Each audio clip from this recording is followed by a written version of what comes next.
परमात्मने नमः। श्रीमद्भगवद्गीता अथ त्रयोदशोऽध्यायः। श्रीभगवानुवाच इदं शरीरं कौन्तेय क्षेत्रमित्र अभिधीयते।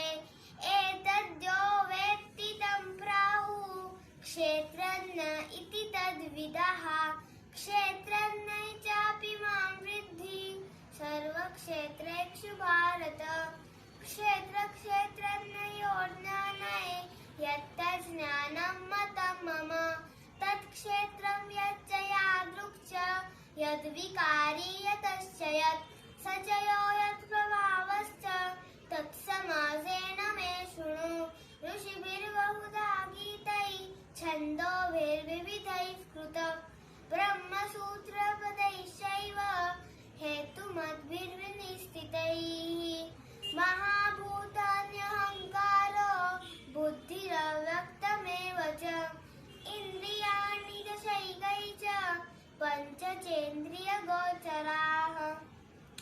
इच्छा द्वेषः सुखं दुःखं सङ्घातश्चेतना धृतिः। एतत् क्षेत्रं समासेन सविकारमुदाहृतम्।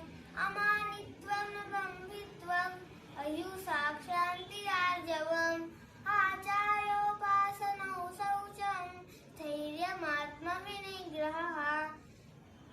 इन्द्रियार्थेषु वैराग्यम् अनहङ्कार एव च। जन्म मृत्यु जराव्याधि दुःखदोषानुदर्शनम् असक्तिर्नभिष्वङ्गः पुत्रदारादिषु। नित्यैः च समचित्तत्वमिष्टानिष्टोपपत्तिषु। मयि चानन्ययोगेन भक्तिरव्यभिचारिणे। विविक्तदेशसेवित्वम् अरतिर्जनं संसदि